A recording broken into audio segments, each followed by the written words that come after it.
Meus irmãos, boa noite, que a graça do Senhor seja com todos. Amém. Vamos ficar de pé e vamos orar, buscando a presença do Senhor, suplicando a Ele que receba nosso culto, nossa oferta de gratidão, de serviço, de adoração, porque Ele é o único Deus vivo e verdadeiro, é o nosso Deus e nós somos o seu povo. No Salmo 86, versículo 1 diz: Inclina, Senhor, os ouvidos e responde-me, pois estou aflito e necessitado. Preserva a minha alma, pois eu sou piedoso. Tu, ó Deus meu, salva o teu servo, que em ti confia. Com esse entendimento de que o Senhor nos ouve, nos atende, de que nós nos relacionamos verdadeiramente com Ele, é que devemos então adorá-lo. Vamos orar então? Ó Deus santo e bendito, Senhor nosso, magnífico é o teu nome em toda a terra. Quem é Deus senão o Senhor que criou os céus, a terra e tudo o que neles há? Nós bendizemos o teu nome porque reconhecemos a tua grandeza, a tua majestade, a tua glória.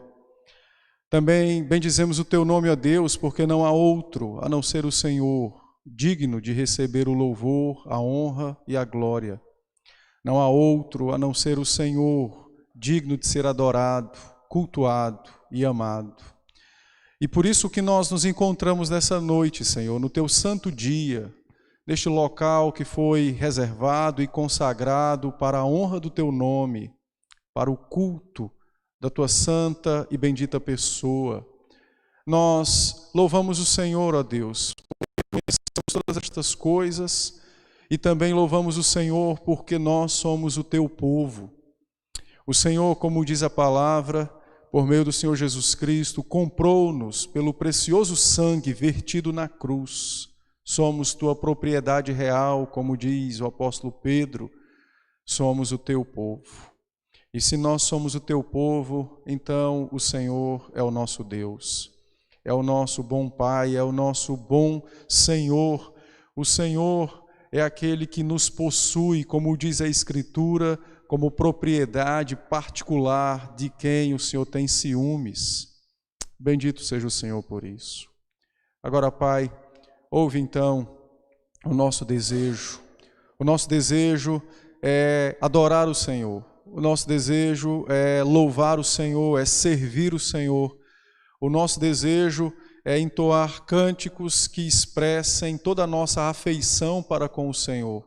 O nosso desejo é glorificar o teu nome por meio dos atos que realizaremos neste culto, em serviço, em adoração, com temor, com tremor à sua santa pessoa. Por isso então, Pai, ouve nossa súplica e recebe a cada um de nós como também o nosso culto. E então ser adorado por nós, ser servido por nós nessa noite. Ouve, Senhor, então a nossa súplica e recebe-nos e aceita a nossa oferta. Apesar de sermos ainda pecadores, mas tudo o que nós iremos fazer pela fé na pessoa bendita de Cristo, pelo auxílio santo do teu Santo Espírito. Então, olha para Cristo e enxergue em Cristo cada um de nós servindo ao Senhor. Certamente assim o Senhor então receberá, porque será uma oferta digna por causa dele, de Cristo Jesus. Ó Pai, ouve, mais uma vez te pedimos, ouve nossa súplica e abençoe-nos. Em nome de Cristo, teu santo Filho, é que nós oramos. Amém. Amém. Os irmãos podem se assentar. Nós vamos abrir nossas Bíblias no Evangelho segundo Mateus, capítulo de número 24. Esse é o famoso sermão escatológico do Senhor Jesus. Evangelho de Mateus, capítulo de número 24. e nós faremos a leitura dos versículos de 1 a 14. Mateus 24, de 1 a 14. Faremos uma leitura também alternada. Eu lerei os versos ímpares, os irmãos lerão os versos pares. Evangelho de Mateus, capítulo de número 24, os versículos de 1 a 14. Diz assim então a palavra do Senhor. Tendo Jesus saído do templo, ia se retirando quando se aproximaram dele os seus discípulos e lhe mostraram as construções do templo.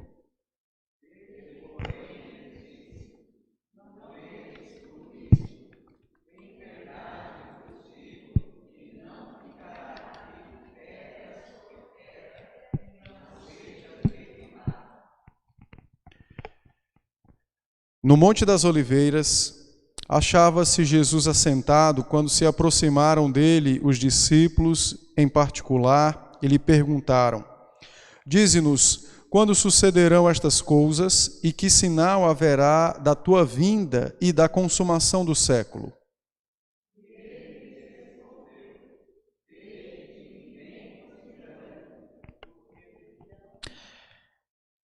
Vede que ninguém vos engane. Porque virão muitos em meu nome, dizendo, eu sou o Cristo, e enganarão a muitos.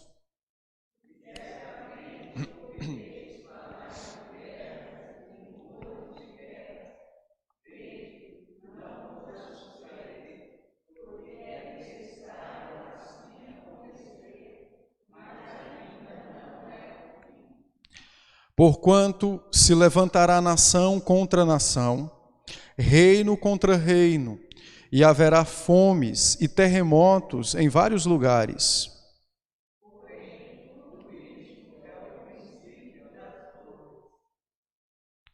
Então sereis atribulados e vos matarão, sereis odiados de todas as nações por causa do meu nome.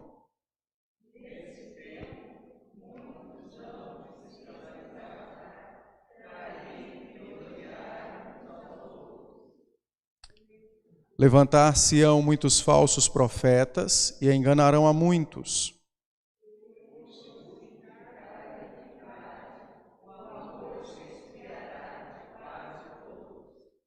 Aquele, porém, que perseverar até o fim, esse será salvo.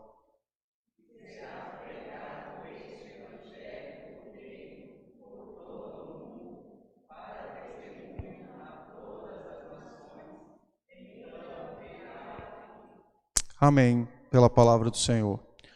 Vamos cantar cânticos ao nosso Deus. Fiquemos de pé, meus irmãos, para que possamos louvar o Senhor com alegria em nossos corações.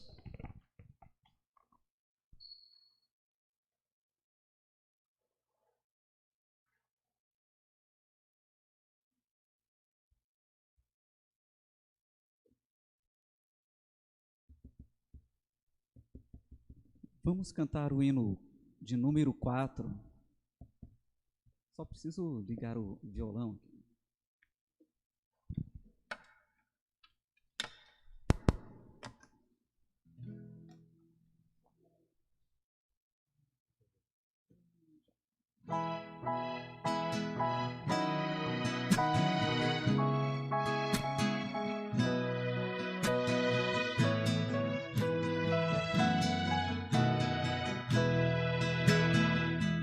Está no templo, Pai onipotente, aos teus pés nos humilhamos, servos consagrados, reverentemente, ao Deus Santo adoramos.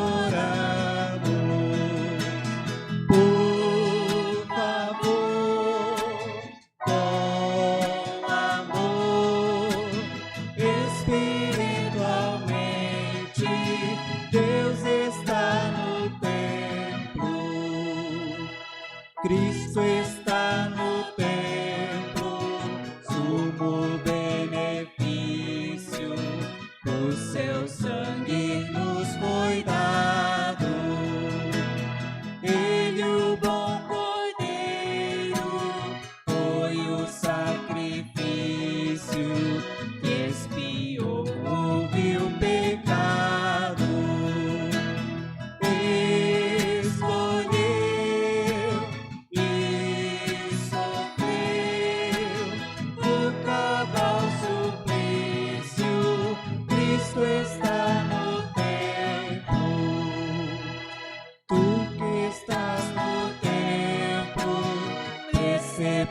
divino e aos corações habitas.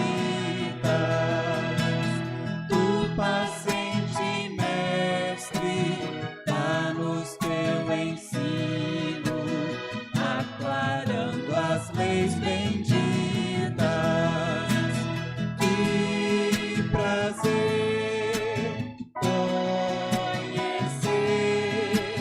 a graça infinita, sim, está no templo.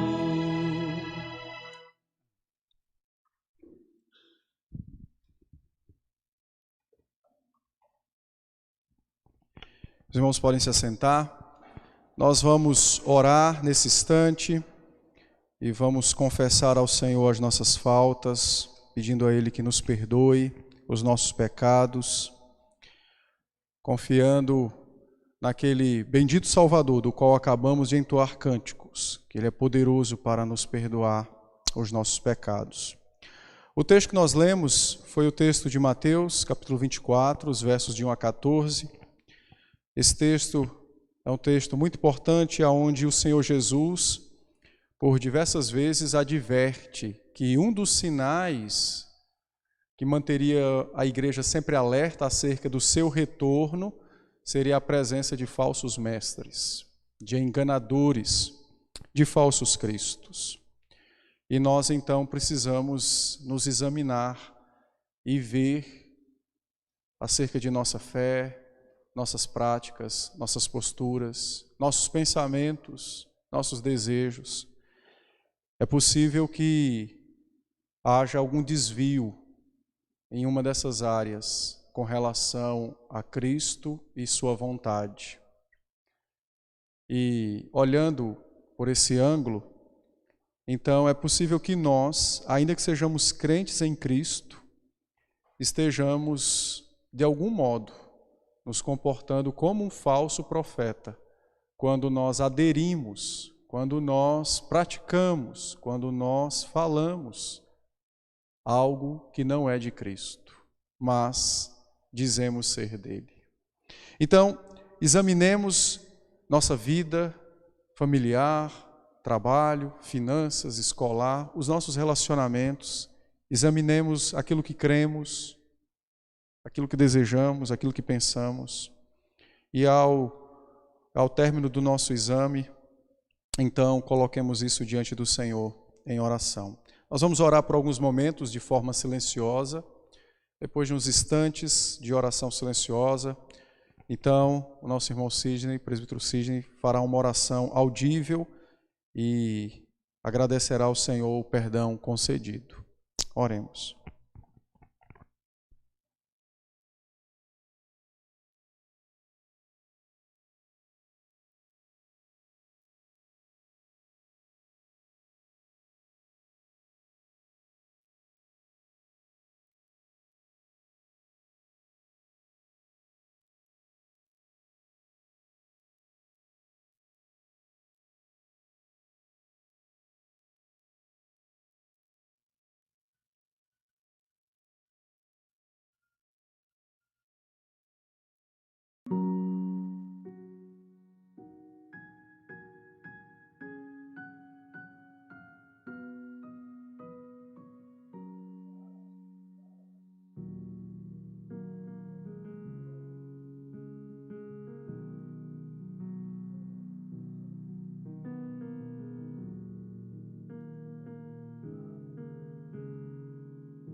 Amém, meus irmãos.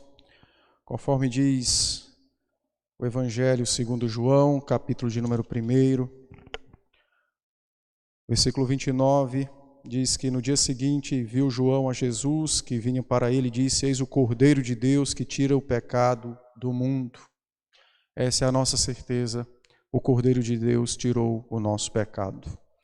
Vamos cantar mais um cântico em adoração ao nosso Deus. Fiquemos de pé mais uma vez e entoemos louvores ao Senhor.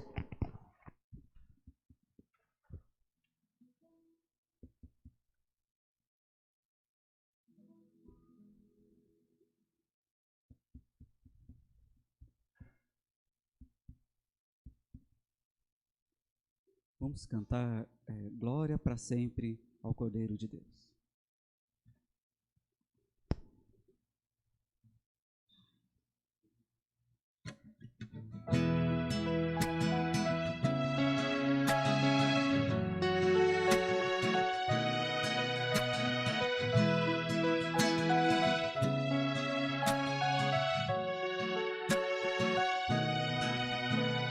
Glória para sempre ao Cordeiro de Deus, a Jesus o Senhor, o Leão de Judá, a raiz de Davi, que venceu e o livro abrirá.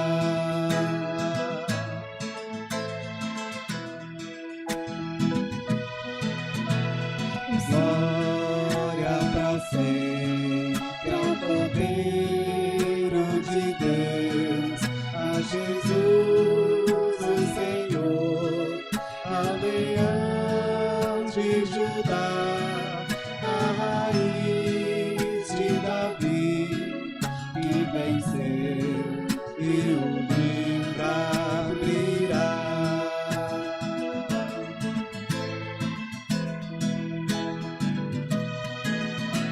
O céu, a terra e o mar, e tudo que neles há,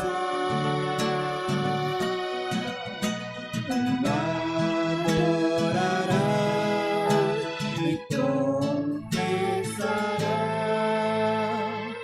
Jesus Cristo é o Senhor. Ele é o Senhor. Ele é o Senhor. Ressurreto dentre os mortos, Ele é o Senhor.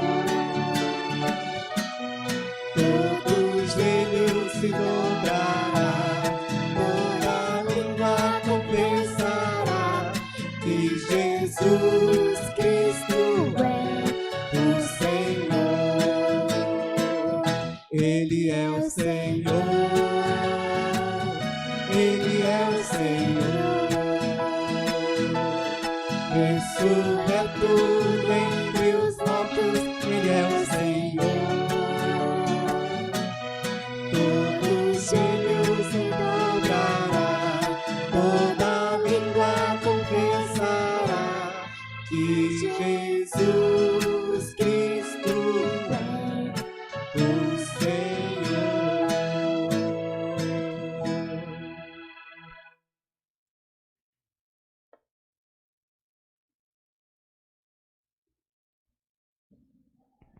Amém. Jesus é o Senhor. Os irmãos podem se assentar. Nós vamos abrir novamente as nossas Bíblias agora no Evangelho segundo Marcos, capítulo de número 6. E leremos os versículos de 31 até o versículo de número 44. Evangelho segundo Marcos, capítulo de número 6, o versículo de número 31 até o verso de número 44.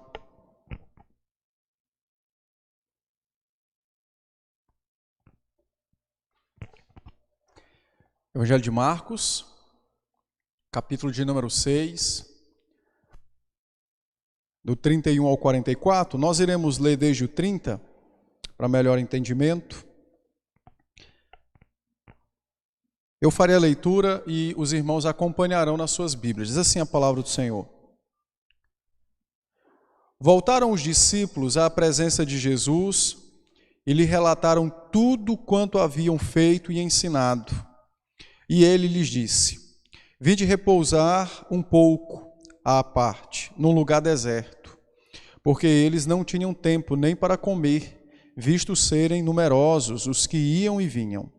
Então foram sós no barco para um lugar solitário. Muitos, porém, os viram partir e, reconhecendo-os, correram para lá a pé de todas as cidades e chegaram antes deles. Ao desembarcar, viu Jesus uma grande multidão e compadeceu-se deles, porque eram como ovelhas que não têm pastor, e passou a ensinar-lhes muitas coisas. Em declinando a tarde, vieram os discípulos a Jesus e lhe disseram: é deserto este lugar e já avançada a hora. Despede-os para que, passando pelos campos ao redor e pelas aldeias, comprem para si o que comer. Porém ele lhes respondeu: dai-lhes vós mesmos de comer. Disseram-lhe: iremos comprar 200 denários de pão para lhes dar de comer? E ele lhes disse: quantos pães tendes? E de ver. E, sabendo eles, responderam: 5 pães e 2 peixes. Então Jesus lhes ordenou que todos se assentassem em grupos sobre a relva verde. E o fizeram, repartindo-se em grupos de 100 em 100, de 50 em 50. Tomando ele os 5 pães e os 2 peixes, erguendo os olhos ao céu, os abençoou e, partindo os pães, deu-os aos discípulos para que os distribuíssem. E por todos repartiu também os 2 peixes. Todos comeram e se fartaram. E ainda recolheram 12 cestos cheios de pedaços de pão e de peixe. Os que comeram dos pães eram 5.000 homens. Vamos orar. Ó Senhor, Senhor nosso, esse é um momento muito sublime de podermos ouvir sua doce voz pela palavra pregada. Por isso, mais uma vez, compadece-te de nós e fala-nos de tua parte, ensinando-nos o teu querer e a tua vontade. Como o próprio texto mesmo nos revela, o bom pastor ensinou as suas ovelhas. Nós somos tuas ovelhas, Senhor. Por isso, ensina-nos, pastoreia nossas almas com a tua doce voz. Que o Senhor possa então nos encorajar, nos animar, nos corrigir, exortar, admoestar, segundo a necessidade, segundo tua vontade. Fala então à tua igreja, ao teu povo. Quanto a esse teu servo, dá-me graça, que as minhas fraquezas, minhas falhas e meus pecados não sejam impedimentos para que o teu nome seja exaltado e o teu povo te ouça. Então somente exalta o teu filho e abençoa a igreja, o teu povo. Em nome de Cristo é que nós oramos. Amém. Amém. Nós estamos num período do Evangelho, mais ou menos no meio do Evangelho, apesar dele ter 16 capítulos, mas estamos no meio no sentido temporal dos relatos. E a partir de agora, então, nós temos da parte de Marcos uma série de relatos aonde o Rei, o Senhor Jesus Cristo, será apresentado e aonde ele fará também um retorno a alguns pontos do Antigo Testamento para tirar todas as dúvidas dos seus ouvintes acerca da divindade de Cristo. Ele é o Deus encarnado. Entretanto, o evangelista Marcos retrata aquilo que aconteceu. Então, tudo o que aconteceu e foi registrado, na verdade, é do propósito de Cristo que estas coisas fossem assim, exatamente para ensinar a sua igreja, os discípulos e a cada um de nós, acerca da sua divindade, acerca do seu poder, acerca do seu pastoreio. No texto que nós lemos, que é um texto que está exatamente subsequente depois do relato da rejeição do Senhor Jesus em Nazaré e da morte de João Batista, então nós temos, de certo modo, uma narrativa que está em crescimento. Ela começa com a rejeição em Nazaré, tem um período onde ela fica mais íngreme, que é a parte da morte de João, e agora então nós chegamos num ponto também alto dessa narrativa, que ela está em crescimento, e tudo isso tem esse propósito de apresentar Cristo, o Redentor bendito, Deus e homem, o pastor das nossas almas. Quando Marcos registra isso, os irmãos devem lembrar que Marcos escreve para os crentes de Roma, e aqueles irmãos estavam enfrentando perseguições, dificuldades por conta de Nero, imperador de Roma, que estava assolando a igreja que se encontrava em Roma. E aqueles irmãos precisam ouvir acerca do seu Redentor, aqueles irmãos precisam conhecer melhor o seu Redentor.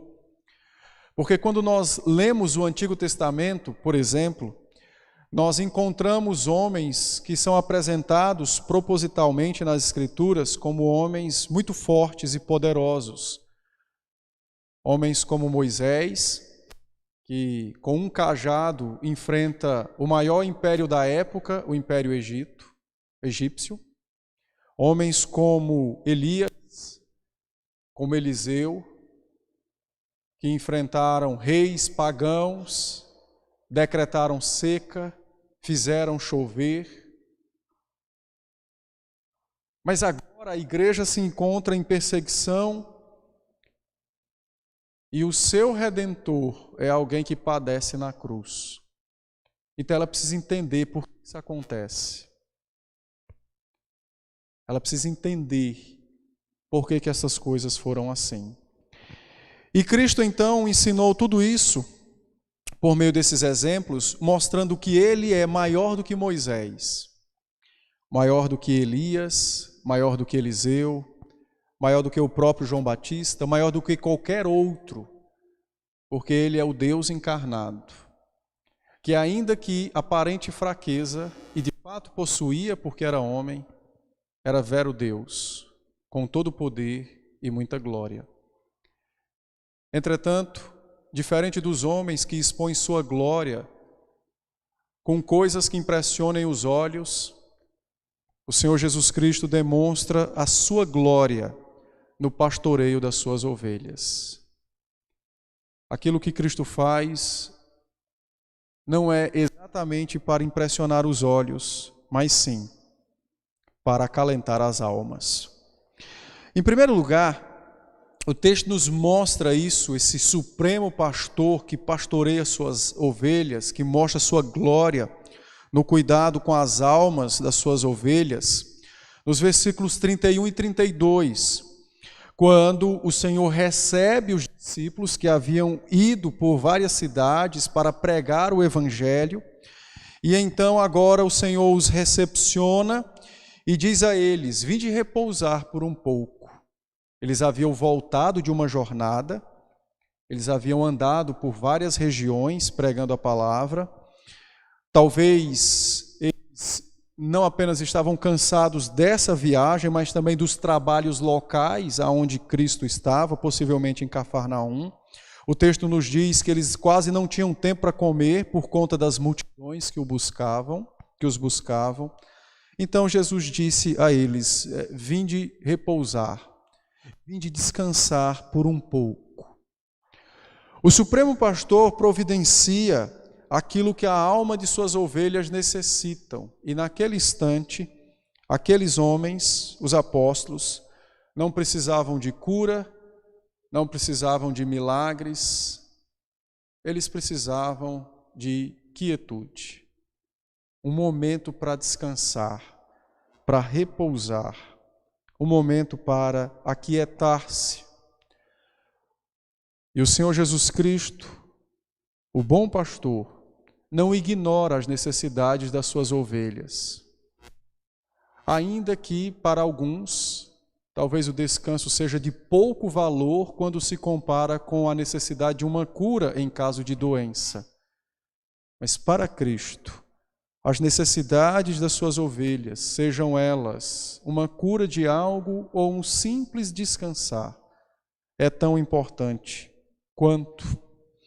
E então, o Senhor os convida para esse momento. E veja que o Senhor Jesus prepara esse momento de repouso e de descanso. O texto nos diz então que eles procuraram um lugar isolado, entraram no barco e foram então para esse local. É muito possível, como o texto relata esse evento pós-morte de João Batista, então é muito possível que os discípulos de João tenham dado ciência ao Senhor Jesus Cristo dos acontecimentos com João Batista. E também é muito possível que os discípulos, os apóstolos, tenham ouvido o que aconteceu a João e a causa da sua morte, do seu martírio, foi a pregação da palavra. Então agora nós temos duas coisas que trazem cansaço ao coração dos homens. O trabalho físico também traz cansaço ao coração, mas o perigo dos trabalhos que traz amedrontamento também traz cansaço ao coração. O desgaste físico e o amedrontamento, o receio, a periculosidade daquela atividade também traz cansaço ao coração. O Senhor Jesus Cristo então providencia exatamente um lugar aonde eles pudessem descansar fisicamente e também fossem aliviados de seu receio, de seu amedrontamento. Eles procuraram um lugar onde os discípulos encontrariam o descanso para o corpo e o refrigério para a alma. Por isso Jesus disse: vinde repousar por um pouco. Temos o trabalho físico, a atividade perigosa da pregação da palavra, né? João havia sido decapitado por conta da pregação. Irmãos, aqui nos traz uma aplicação importantíssima para as nossas vidas. Não há necessidade maior ou menor no sentido de cuidado e pastoreio de Cristo. Não há. Para o Senhor Jesus Cristo, todas as necessidades das suas ovelhas são de igual importância, ou seja, merecem sua atenção e sua ação bondosa. Por isso, se nós passamos por algum tipo de necessidade, seja de descanso físico ou de descanso na alma, preocupações, medos, inquietudes, ansiedades, coisas desta natureza, o princípio bíblico é que nós levemos estas coisas a Cristo, porque nele há descanso para as nossas almas. O apóstolo Paulo, escrevendo aos Filipenses, no capítulo 4, ele então diz aos irmãos: há alguém entre vós ansioso, preocupado, angustiado? Então leve suas ansiedades a Deus em oração, porque o Deus da paz vos dará auxílio e conforto. Qual é então a sua necessidade de descanso? Pense comigo. O que tem trazido cansaço ao seu coração? Leve isso a Cristo. Ele é o bom pastor, poderoso para providenciar repouso e refrigério para qualquer que seja o nosso cansaço, a nossa necessidade. Então busque o Senhor e entregue ao Senhor a sua causa. Ele é poderoso para socorrer as suas ovelhas. Mas em segundo lugar, o texto nos diz que o plano do descanso físico foi frustrado, mas não do refrigério da alma. Então, o texto nos diz a partir do versículo 33 que as multidões viram eles partindo. E então eles foram via mar, mar da Galileia. Eles então percorreram o lago, de forma que chegaram antes de Cristo e dos apóstolos, nesse lugar que não era um deserto árido, mas era um lugar solitário. Talvez não tivesse nenhuma habitação por ali. E diz a Escritura então que quando o Senhor e os discípulos descem do barco, então o Senhor viu a multidão e eles iam para descansar. Mas ao invés de ficar bravos com eles, a Bíblia diz que o Senhor se compadeceu deles, porque eles eram ovelhas, como ovelhas que não têm pastor. O Novo Testamento, ou Marcos, na verdade, ele usa um termo grego para compaixão, que ele é muito específico e bem diferente da compaixão comum de forma natural, né?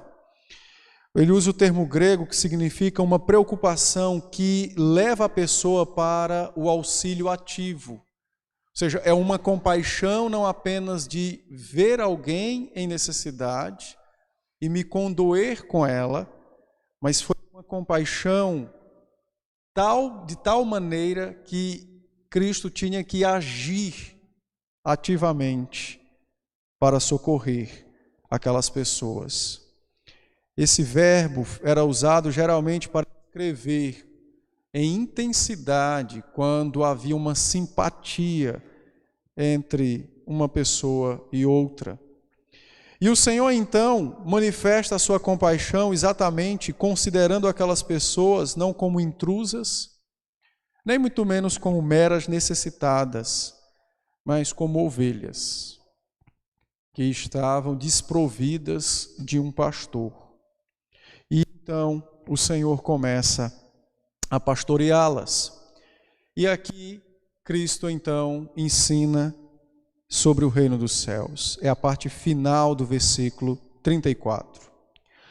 Com isso nós aprendemos uma coisa, que o Senhor Jesus Cristo supre as necessidades das suas ovelhas. E ele começa exatamente por aquelas de maior importância para nós, ou seja, as necessidades da alma e não as necessidades do corpo. Cristo não olhou para aquela multidão e a enxergou como se fossem meras pessoas que buscavam um auxílio ou um alívio físico, mas como pessoas que precisavam conhecer Deus e o reino dos céus. Então o Senhor vai ensinar a elas, vai pregar a palavra a elas, e diz o texto que isso vai levar todo o resto do dia. Então nós não sabemos a que hora ele partiu, nem em que horas ele chegou, mas certamente foi um bom tempo de ensino, de ministração da palavra. E agora então chegamos ao final daquele dia. No verso 35 diz que a tarde já estava findando, e os discípulos então preocupados, e de fato demonstram preocupação e seriedade com o bem-estar e a vida daquelas pessoas. Então eles vêm ao Senhor e diz, despede-os, porque é tarde, o lugar é solitário, eles precisam ir para comer, eles precisam ir para encontrar comida. E Jesus então agora vai refrigerar as almas dos discípulos, e assim como as nossas. E então no versículo de número 37, o Senhor respondeu a eles e disse, dá-lhe vós mesmos de comer. É um negócio incrível, eu fico imaginando como foi aquele momento, né? O lugar era solitário, tinha mais ou menos 20 mil pessoas, porque o texto está citando 5 mil homens. E aqui não é a palavra para ser humano no sentido genérico, mas homem no sentido masculino. Então, 5 mil homens, deveria ter aí pelo menos o dobro de mulheres e, no mínimo, o dobro de crianças. Então você tem aí de 20 mil pessoas para lá. E os discípulos estão preocupados, precisa despedir as multidões, o lugar é um lugar ermo, mas é um lugar bonito. Vocês vão entender por que é um lugar bonito, ainda que solitário. Eles precisam mandar o povo embora para comprar comida, mas chega a hora do Senhor aliviar o coração dos discípulos. E Cristo lhes ordena dizendo, dá-lhe vós mesmos de comer. Aquela pergunta, essa ordem, na verdade, dá-lhes vós mesmos de comer, eu creio que ela deve ter soado de uma forma muito estranha. Porque o texto nos diz que eles calcularam pela quantidade de pessoas quanto de dinheiro eles precisariam. 200 denários, ou seja, eles precisariam do salário de um dia de trabalho, de um trabalho comum, eles precisariam de 200 dias de trabalho comum. O salário de aproximadamente mais de 6 meses para comprar pão suficiente para aquelas pessoas. A segunda questão é que onde é que eles vão achar uma padaria desse tamanho? Então, vejam, duas coisas estão faltando, o dinheiro e o pão. Isso é fantástico, vocês vão entender porque isso é fantástico. Os discípulos então se inquietam e respondem a Jesus de forma inquieta, quando diz a ele, e onde é que nós vamos comprar esses pães? É necessário 200 denários. Agora então, depois de responder dessa forma, o Senhor lhes pastoreia, dizendo, o que tendes? Os irmãos talvez não estão lembrando, mas devem lembrar que alguns meses antes, ou talvez, alguns meses antes, o Senhor enviou seus discípulos para pregar nas aldeias, lembram? Nesse mesmo capítulo, a partir do versículo 7. E Jesus os enviou e lhes deu autoridade para expelir demônios, curar pessoas, pregar a palavra, e Jesus lhes deu uma ordem. Não é para vocês irem, mas vocês só devem levar um bordão. Não levem nem pão, nem alforge, que era para colocar alguma coisa, e também não levem dinheiro. Porque aonde entrardes, aí ficareis. Eles esqueceram disso. Mas é o mesmo episódio. Jesus disse, eu vos suprirei. Então, ide pregai a palavra, e o vosso sustento eu proverei. Chega agora numa situação exatamente igual, só que maior a proporção, e os discípulos parecem ter esquecido dessa palavra de Cristo. Não levem nem dinheiro e nem pão. E é exatamente o que falta aqui. Falta dinheiro e falta pão. Queridos, o que Jesus está ensinando aos discípulos e a mim e a você? Uma das coisas que nos causa maior cansaço na vida cristã, uma das coisas que mais pesa, é exatamente quando nossos corações ainda contemplam repartições, partes não transformadas pelo Evangelho. Os discípulos haviam obedecido a palavra que Cristo deu antes, foram pregar, não levaram dinheiro nem alforge, mas a situação era diferente, eles eram apenas 2 em cada grupo. Então seriam apenas 2 para passar fome ou 2 para comer na casa de alguém. Julgaram fisicamente o reino dos céus. Porém agora você tem mais de 20 mil pessoas e eles continuam com o mesmo entendimento, julgando toda aquela situação, não pela fé, mas por aquilo que seus olhos carnais podiam ver e discernir. Eles ainda continuavam tendo partes no coração que não havia sido transformado, que não havia sido ainda de fato convertida. Eles ainda possuíam partes no coração, eles ainda não haviam compreendido verdadeiramente quem era o Senhor Jesus Cristo. E é por esta razão que Cristo lhes dá essa ordem. Vocês é quem tem que dar de comer a eles. Lembrem, quando eles saíram para pregar a palavra, Jesus disse, Eu vos proverei uma casa que vos sustentará. Mas agora a multidão está em uma casa. E esta casa é o campo. E o dono do campo é Cristo. Então tem que ver Cristo. Por isso ele disse: dá-lhe vós mesmos de comer. Era hora de experimentar a fé. Era hora de testar se eles haviam entendido quem era o Salvador e como ele age. E aqui, queridos, antes de prosseguir, nós temos uma aplicação muito importante para nós. Diversas vezes, Cristo nos pede para fazer coisas que aos nossos olhos parecem ser impossíveis. E lembrem que na Bíblia diz, né, que os impossíveis para os homens são os possíveis de Deus. E às vezes Cristo nos pede para fazer coisas que parecem ser impossíveis aos nossos olhos. Por que Jesus faz isso? Porque Ele está tratando de partes do nosso coração que precisam ser santificadas, transformadas, convertidas. Quando é que, de fato, certas áreas da minha vida se curvam diante de Cristo? É quando elas se deparam com as impossibilidades do mundo. Então elas reconhecem que só há um que é Senhor sobre todos, Cristo Jesus.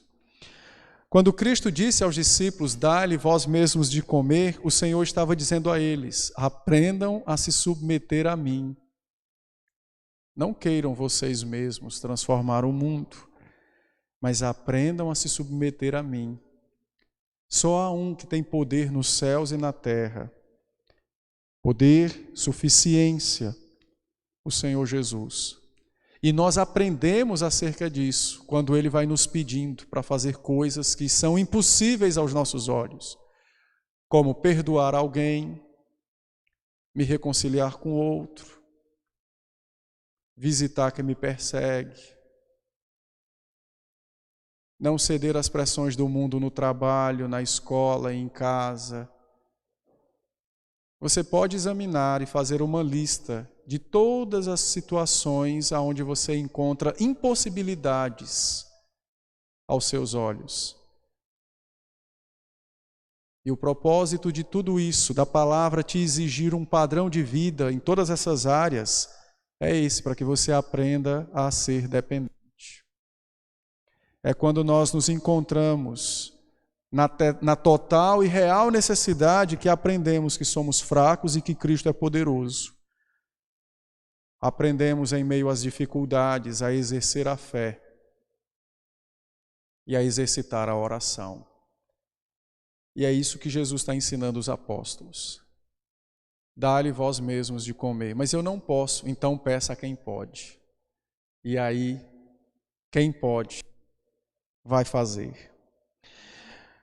Observa comigo que Jesus vai perguntar a eles: o que tendes, né? O quantos pães tendes, e de ver. Eu não sei se os irmãos lembram, se não lembram eu vou refrescar a mente dos irmãos. Eu não vou ler o texto por causa do nosso tempo, mas vocês podem ler. No capítulo 16 do livro de Êxodo, quando o povo chega para Moisés e para Arão e eles estão enfadados do deserto, eles estão cansados e não tinham muito tempo de jornada, mas o deserto é um lugar horrível.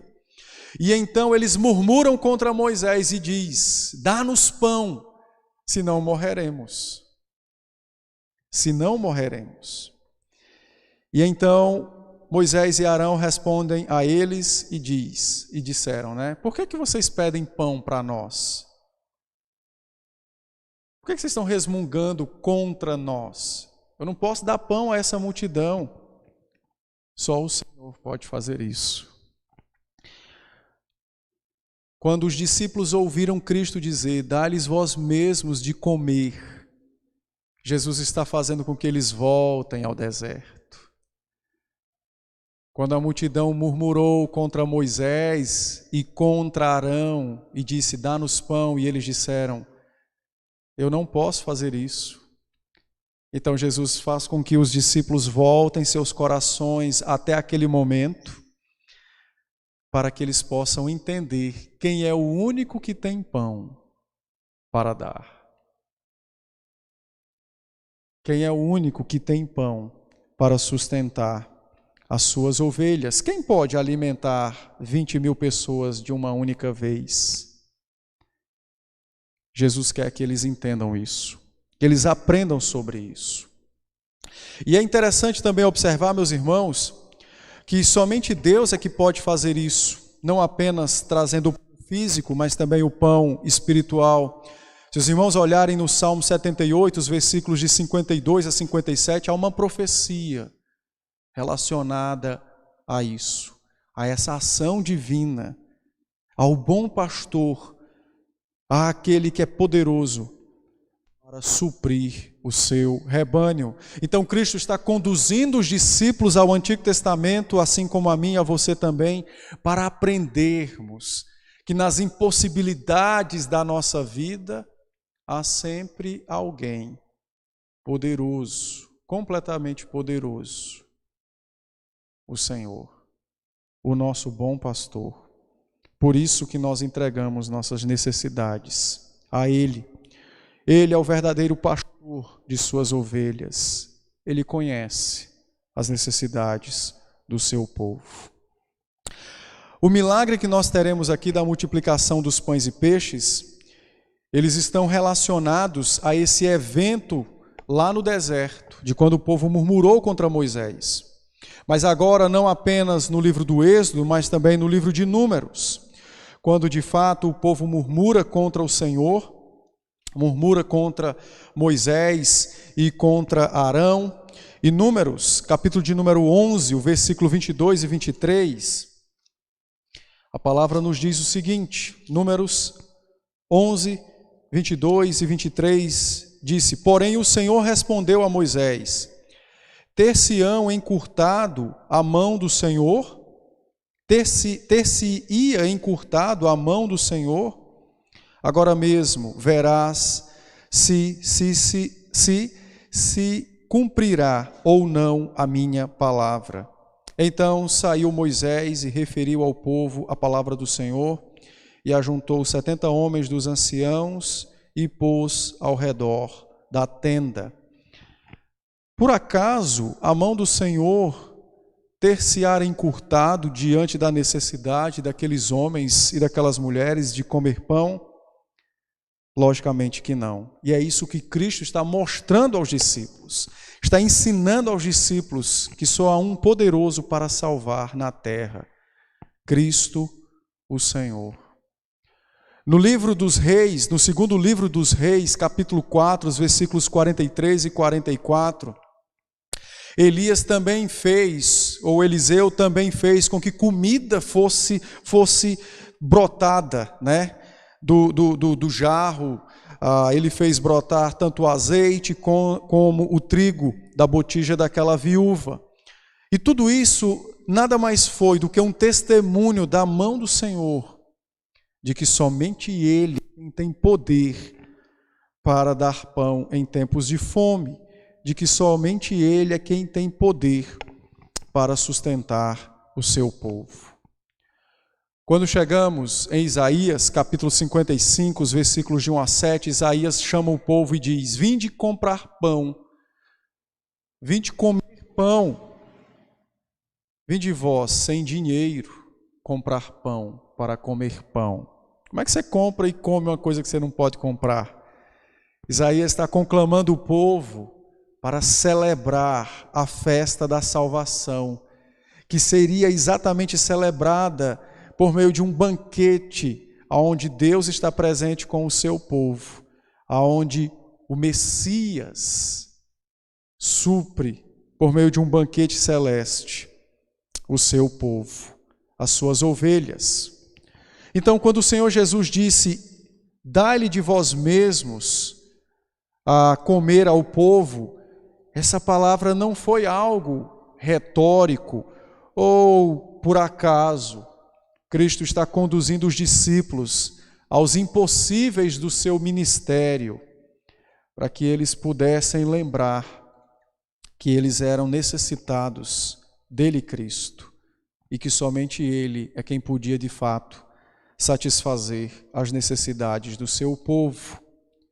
Percebe refrigério à alma dos discípulos. O Senhor está retirando do coração deles preocupações, anseios, medos como: será que eu vou morrer como João? É impossível que eu escape das mãos de um rei. E Jesus está ensinando: os impossíveis para vocês nada mais são do que os possíveis para mim. Então Cristo está ensinando os discípulos, por meio de uma dificuldade, a exercer a fé, a depender dele. Isso é uma coisa fantástica, não é? O Senhor então ordena aos discípulos para fazer o povo assentar sobre a relva, em grupos, de 100 em 100, 50 em 50. Isso deve nos lembrar um salmo. Há um salmo que descreve um bom pastor. E no versículo 2 deste salmo, de número 23, diz que a primeira coisa que o bom pastor faz é levar suas ovelhas a lugares onde há relva, pastos que são verdes, lugares de vida. E então o Senhor agora lembra aos discípulos: eu sou o pastor do Salmo 23. Aquele que faz coisas impossíveis, como por exemplo preparar uma mesa de reconciliação ante os inimigos. Aquele que conduz por vales sombrios, descrito como vale da sombra da morte. Aquele que faz com que bondade e misericórdia sejam como que companhias das ovelhas que ele possui. Então, o milagre dos pães e peixes não é uma demonstração casual ou necessária de poder. Não. É a revelação do supremo pastor, do bom pastor, do bispo de nossas almas. Daquele que verdadeiramente conhece as nossas necessidades e é poderoso para supri-las. Então os homens se assentaram à relva, ou na relva, melhor dizendo, e os discípulos então levaram os pães ao Senhor, 5 pães e 2 peixes, e ele então ergue os olhos aos céus, ora ao Pai, abençoa os pães e os peixes, e ele então dá aos discípulos, vai partindo, os discípulos vão tomando aqueles pães e eles vão se multiplicando como o maná que caiu do céu, como o azeite e o trigo que saíam incessantemente da botija da viúva, e agora então as multidões, ou aquela grande multidão, comiam um pão sagrado. E com isso Cristo mostra que o maná não é o pão do céu, ele é o pão do céu. Ele é o Deus encarnado, o mesmo Deus que trouxe pão no deserto, agora é o mesmo Deus que traz pão no lugar solitário. Lá, um povo rebelde e contumaz recebeu graça e misericórdia. Aqui, ovelhas que não tinham pastor. O bom pastor é revelado, o bom pastor é apresentado a nós, o que pode suprir nossas necessidades. Mas observe que há um outro detalhe no texto. Quando Jesus pega os pães e parte os pães, mas ele ergue os olhos aos céus e os abençoa, isso também nos lembra uma outra coisa, não lembra? Lembra? Isso nos lembra a ceia, quando ele estabelece a Páscoa cristã. Quando ele, na última ceia, como disse o apóstolo João, no capítulo 14 do seu evangelho, ele toma pão, parte os pães, dá graça, distribui aos seus discípulos, ensinando ao seu povo, que o verdadeiro pão que supre as ovelhas não é aquele que é feito de trigo, mas sim é aquele que é da sua própria carne, do seu próprio sangue derramado na cruz por nós. Cristo está ensinando, meus irmãos, de que maneira o bom pastor supriria suas ovelhas. Aqui, ainda que usando pães físicos e operando milagrosamente, fazendo com que eles brotassem nas mãos dos discípulos e da multidão, mas o seu ato de erguer os olhos aos céus nos ensina de que maneira Cristo supriria a nossa principal e maior necessidade de salvação. Era exatamente por meio de sua vida dada na cruz. Era exatamente por meio do seu sangue vertido na cruz. O verdadeiro alimento dos crentes é o corpo e o sangue de Cristo. É o pão que dá para a vida e para a vida eterna. Por fim, no verso 42, o texto nos diz que eles recolheram 12 cestos de pães, ou de pedaços, de pães e peixes. Eu creio que todos nós podemos aprender acerca de não desperdiçarmos a bênção divina, não é? Mas o propósito não é nos ensinar apenas a questão de não termos desperdício. Se você ler o texto do maná em Êxodo, o povo foi instruído a recolher na sexta-feira porção dupla e não guardar para outro dia.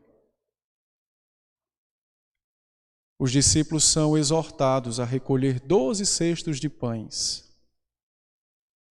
Sabe por quê? Não por causa de desperdício, mas por verdadeiro descanso, a verdadeira relva é o próprio Cristo. É o próprio Cristo.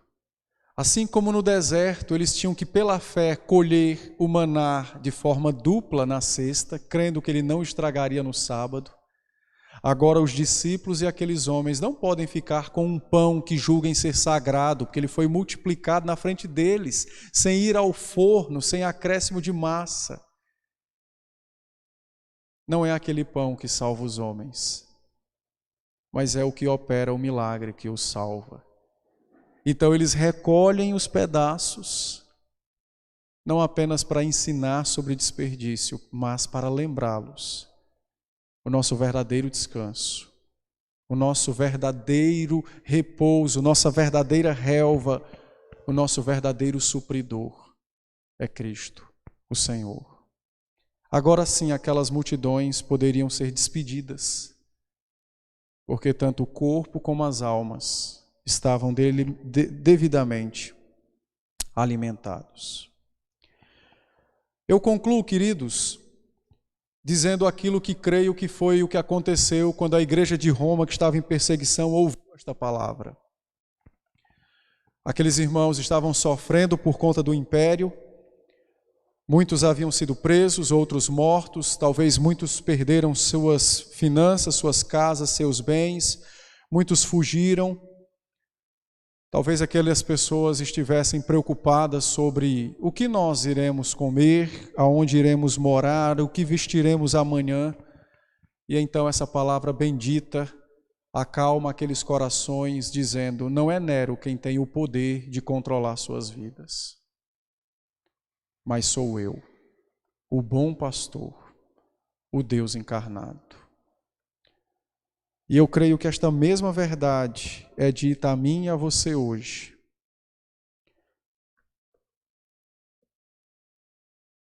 Não são vacinas, não são máscaras, não são medidas, não é nosso trabalho, não é nossa saúde, não é nossa reserva que pode nos dar algum tipo de segurança. Mas é Cristo, o Senhor, o bom pastor, que é revelado a nós, multiplicando pães e peixes, mostrando ser Ele o Deus verdadeiro. Então, aplique essa palavra ao seu coração. Em qual área você precisa gozar desse descanso de Cristo? Qual a área que te cansa? Qual a área que te perturba? Qual a que te amedronta? Talvez você esteja precisando ouvir de Cristo isso. Vinde repousai um pouco. Não saindo do turbilhão da vida, mas indo a Cristo. Comendo das mãos dele. Ouvindo-o. Que Deus graciosamente seja conosco. Amém? Vamos ficar de pé. Vamos cantar um cântico ao Senhor nesse momento. E nós também traremos nossos dízimos e oferta à casa do Senhor nesse momento para aqueles que vieram preparados para esse momento.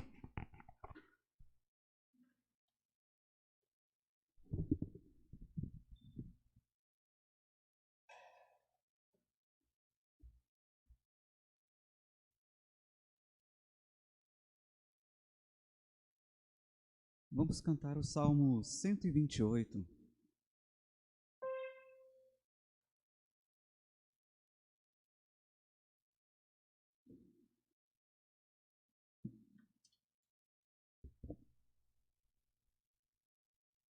O microfone, fazendo favor. Obrigado.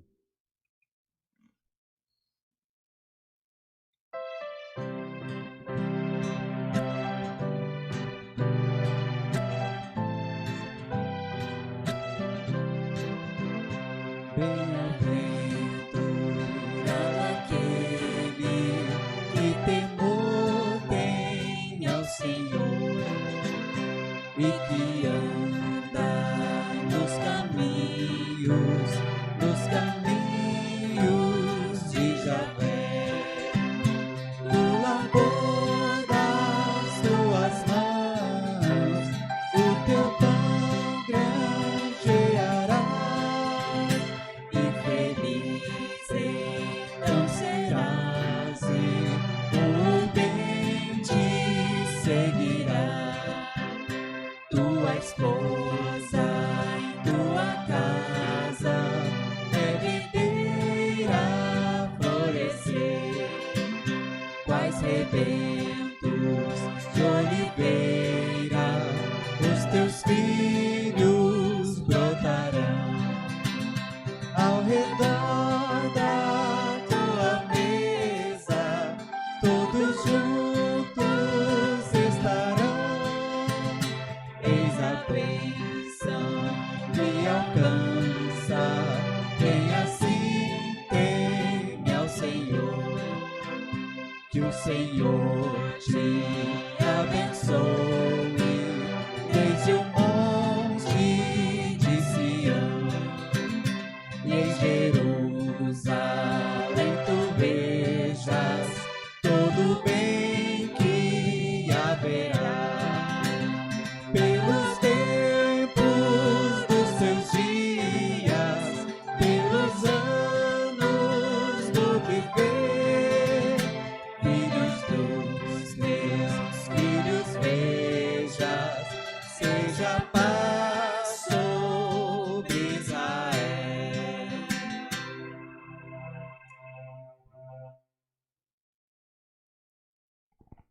Vamos orar nesse instante.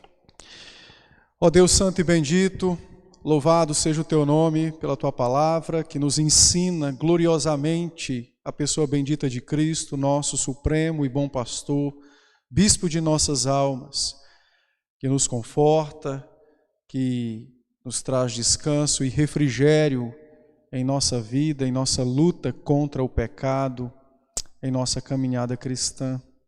Obrigado, Senhor, por providenciar ensino, por falar a nós de tua parte.